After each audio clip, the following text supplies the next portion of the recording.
Hello everyone, welcome back to the DaniyalZi Show, episode 7. Today we are joined by over 20 years of marketing experience and the co-founder of Jester, Susan Murphy. Hello. Susan, thank you so much for being on this show today with us. My pleasure. And just an honor having someone so much experience and knowledge on the show, and we really appreciate you joining us. I'm happy to be here. Susan, I always start off with this question with every single guest we have, and especially with someone like you, there's over 20 years of experience there, and everyone wants to know, like, what was this person doing when they were younger, when they were 10 years old? What were you doing? Did you know you were going to be an entrepreneur, a co-founder of the company? You know what? I absolutely did not know when I was 10 years old that I was going to be a co-founder of a company or an entrepreneur. At that point, I wanted to be a television producer. And I was involved in my dad, we used to live on the west coast on Haida Gwaii, and my dad and I were involved in a community television station that they started up there. So I used to go around with him and like do video shoots and interview people and stuff, and I was like 10 years old, right?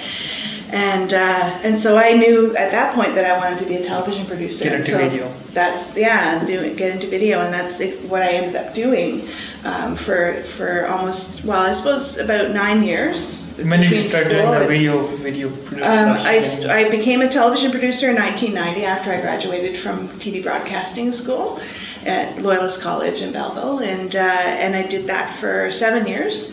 And I produced local television, different shows. That was with another company? It was with Rogers. With Rogers, okay, Rogers TV. Rogers TV, yeah. So I worked for them for a long time, and I produced a bunch of different kinds of shows, and probably hundreds over the years, some of them award-winning, and it was a lot of fun. But I decided in the late 90s that the internet was becoming something significant, and I figured I would delve into that. So I quit my job and went back to school. And then you quit your job, you went back to school. What did you study in school over there? I studied interactive multimedia. Interactive multimedia. Yeah. Where was that? At Algonquin College. And how was that experience at Algonquin College? It was great, and it was really interesting because I spent it was a 6-month postgraduate program. So for people who already had industry experience and stuff like that, and I learned all about how to produce CD-ROMs and e-learning on CD-ROMs, because the internet was still just very in its infancy, yes, exactly. And they weren't really teaching that stuff in school yet. So we actually had 1 day of HTML training in our whole course. Wow. And that was it. 1 day? Yeah, 1 day. And when I got out of school, one of my instructors actually hired me to work for her training company, because I had done a lot of training for when I worked at Rogers, and she wanted me to teach people how to do HTML, and so I had to go and learn everything I could about how to make a website, and I did that in 6 weeks, and I went and taught the course. So wow, it was a journey. That was your journey over there, and then you were learning. So that's the incredible thing about these kind of institutes, right? You can really teach yourself. And the fact that you were teaching yourself at that time, when you can't just like Google it or watch a YouTube video. There was no Google then. You just had to books, probably there were books at that time, and then you were... Lots of books and lots of experimentation and lots of tears and lots of challenges. But, being resourceful was something that my parents taught me when I was very young. And so I've just always been that way. I've always been, if I have a problem, I figure out what the solution's going to be. Wow. And I always think too, a journey is not, in a career or in life, is never a straight line, right? Absolutely. It's always very squiggly, and there's always lots of different things that happen to you along the way that sort of shape what you become. Well, it's up and down. There's different barriers, all that kind of stuff. When you were on this journey and you were finished up school, how did it come to, okay, I want to really commit to this, I'm leaving video production behind over there with Rogers TV, and I want to commit to this really new form of internet marketing, web design. What did you do in those steps? Well, again, it was a journey. I worked in high tech for a few years. So I worked for Nortel, and I worked for Alcatel, and I worked for a few high tech companies, doing just about everything from designing websites to content development to writing proposals to, business development and that sort of thing.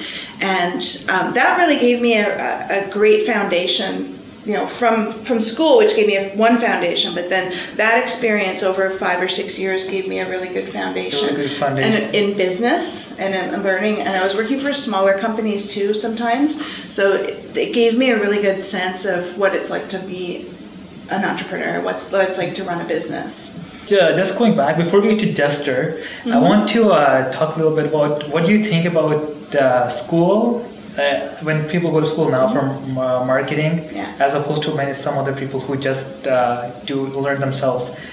What do you think is a better way to go towards that route? I think it depends on the person. I mean, I'm a professor at Algonquin College as well, so obviously, my bias is to say go to school. But I think it depends on the person. I think some people can be really self-motivated and self-driven to learn things on their own, and I work with people that are self-taught. I'm self-taught, right? I mean, I had to learn all this stuff on my own, and then when it came to social media and marketing, I learned some stuff at the companies I worked for, but when it came to social media specifically, I was self-taught because I started in 2006 when Twitter wasn't even invented yet. Well, I think for something like social media, even on our end, I think you have to really be a practitioner, right?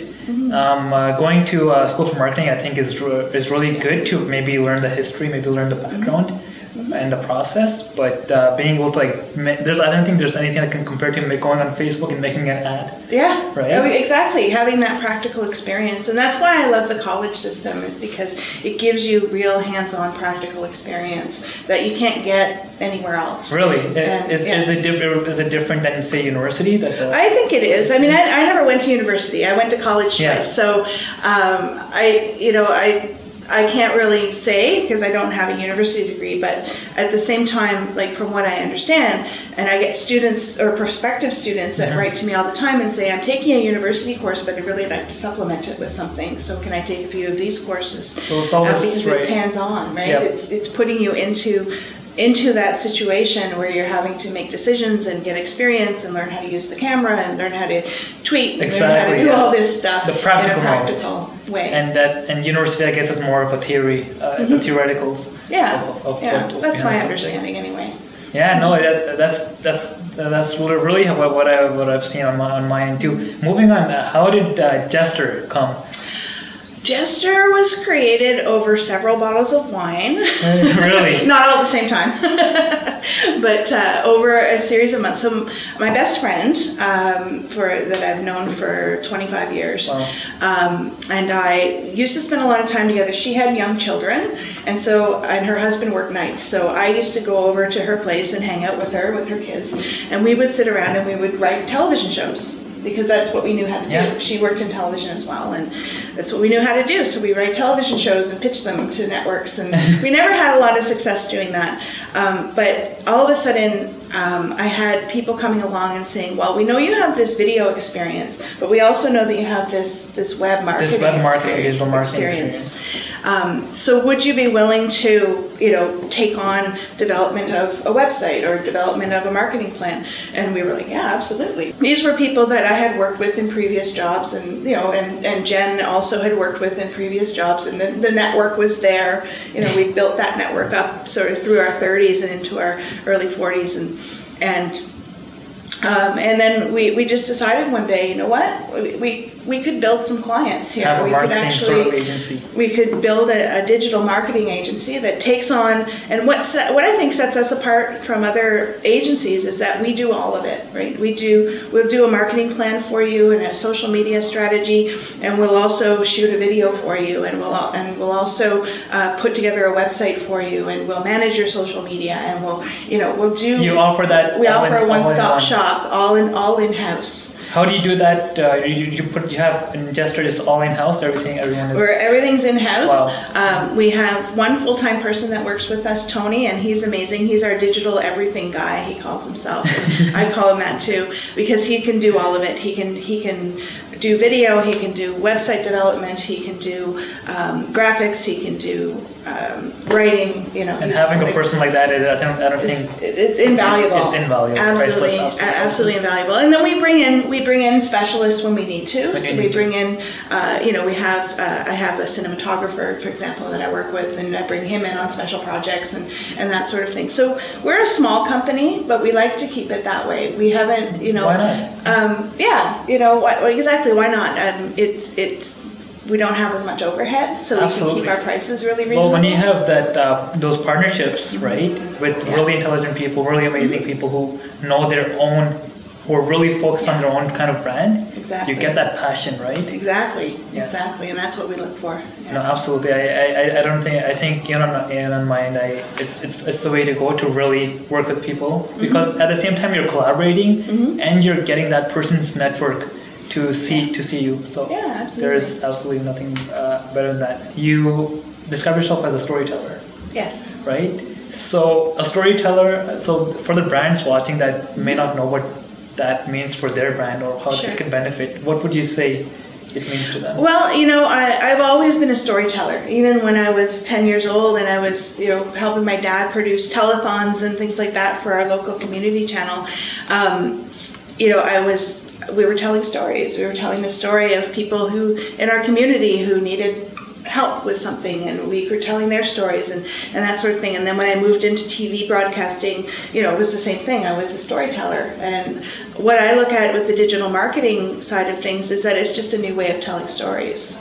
Right? Yeah. But it's not even that new anymore, but it's a new way of telling stories. And I think it's really important for people who are into marketing their own company and things like that to think of it as a story and say, what is the story that I'm trying to tell? Well, isn't that more relevant now than ever to showcase yourself as how a human feel to your brand, so that people, that's why there's so many personal brands being started, where it's so that people can actually showcase themselves. That I'm alive, I'm here. Yeah, and it's about getting your personality out there, right? Yeah. Social media, in particular, is all personality driven. Absolutely, right? Yeah. Just like your average TV drama is personality driven. It's the same kind of thing. So you know, you don't have to. I always say to people, you don't have to give every aspect of your personal life away, but you do have to give your personality to Absolutely. people. And that's how people get to know you and get to trust you.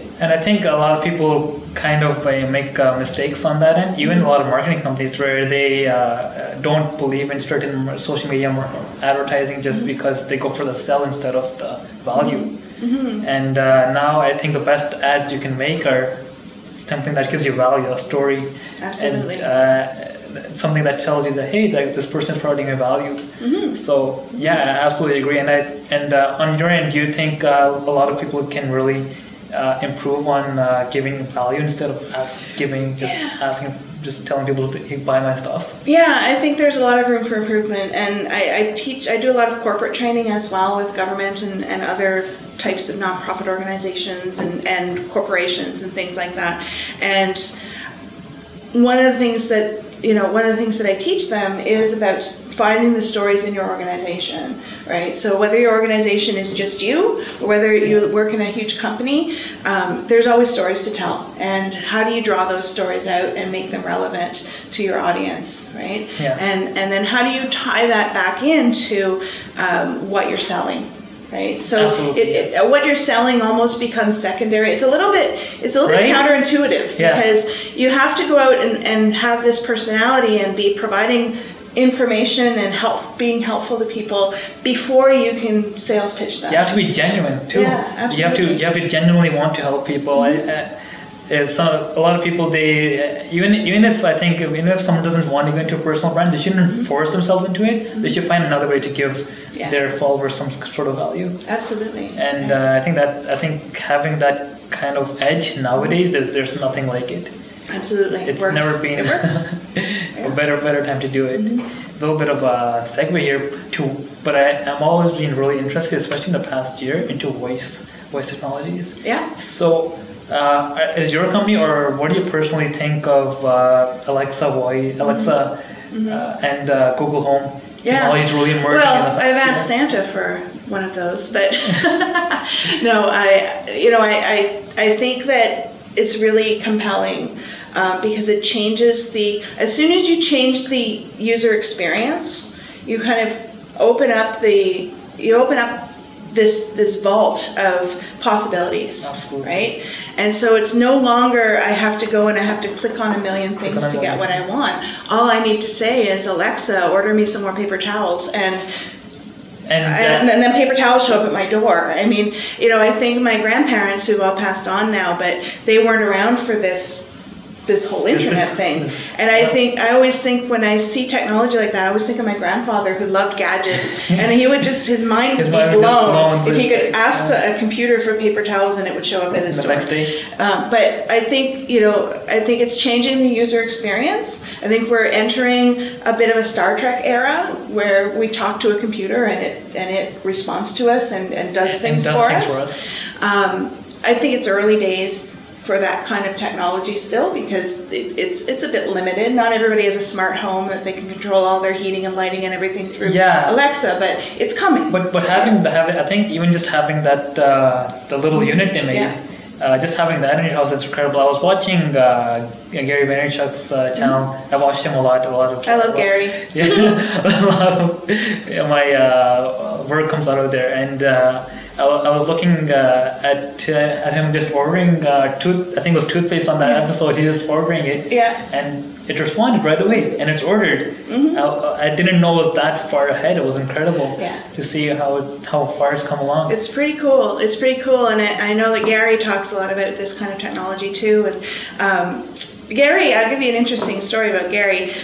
So I know Gary from way back in the early days of social media when he was just doing his little wine show, Wine Library TV, right? Awesome. And I remember like the first episode of that show, and I got to know him through Twitter, and then we've met in person a few times and hung out and stuff, and I've watched him and he's a few years younger than me, and I've sort of watched him come up through the ranks and become this like basically taking on the world. It's so cool to see.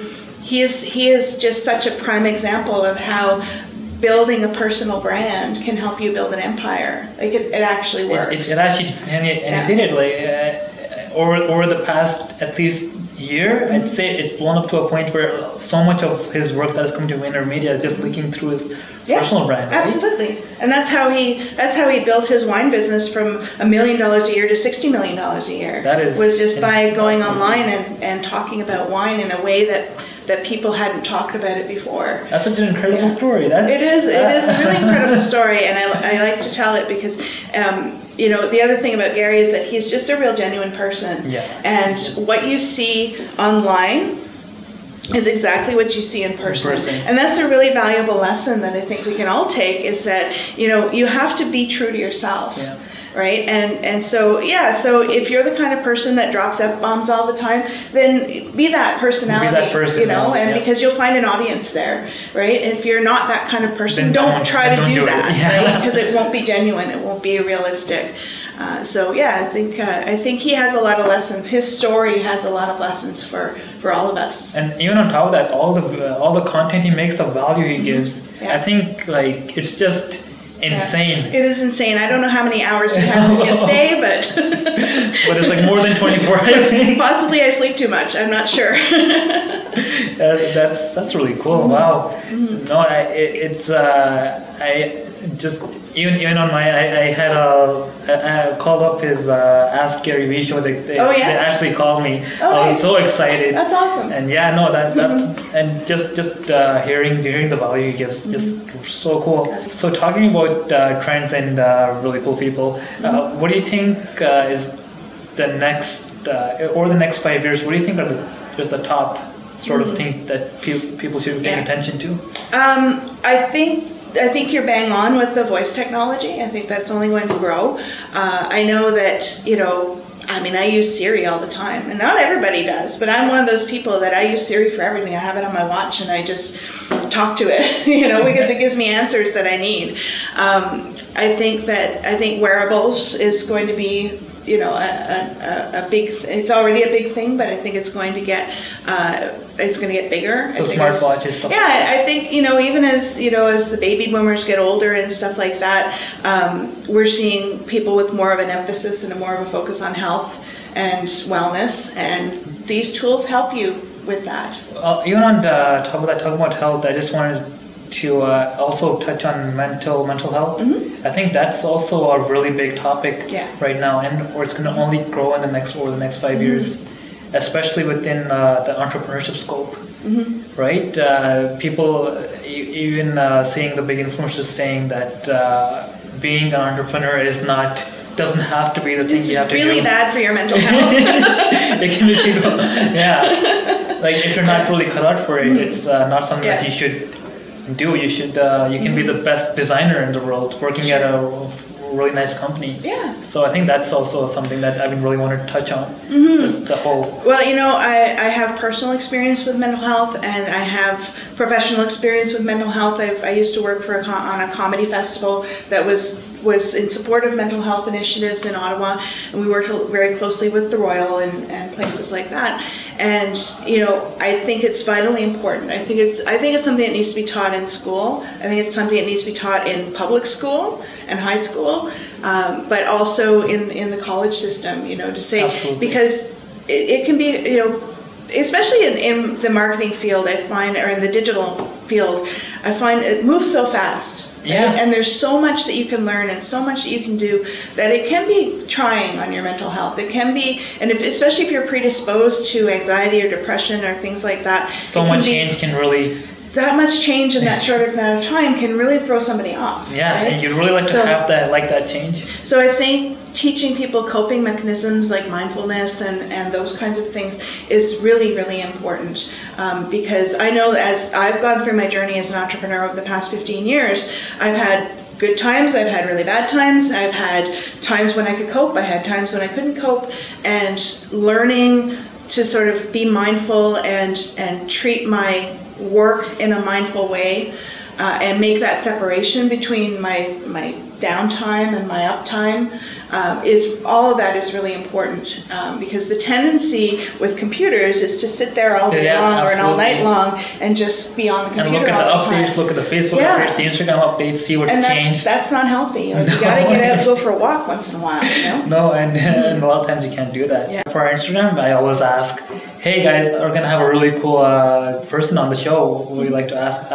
For this show, it was interesting. Almost all the questions were just basically wrapped into one. We're going to have all the names on the comments below. Okay. But the question was basically, hey, I'm starting a marketing company. What should I be prepared for? What do I need to do exactly to be successful? Should I be focusing on sales, or should I just do something else? I would say, you know, one of the most important things at the beginning is to build your portfolio. And this is something that we had to do from scratch. Like all I had was a demo tape from my TV days. I didn't have a portfolio of websites to show and things like that. So do what you can to build your portfolio early in the business. And if that's paid gigs, then that's great. If you have to build a website for your brother-in-law, just to have a portfolio piece, you know, build something, and you know, and it takes a lot of work and it takes a lot of extra hours to do that. Well, I think you do quite a ton of free value at the beginning. Yeah, right? Yeah. I mean, not too much free value. You don't want to give everything away, but that's why I say, you know, close friends and family. You know, if you can do some work for them and help to give yourself some portfolio pieces. Maybe you're taking some photos, you know, some photos for a friend or something like that.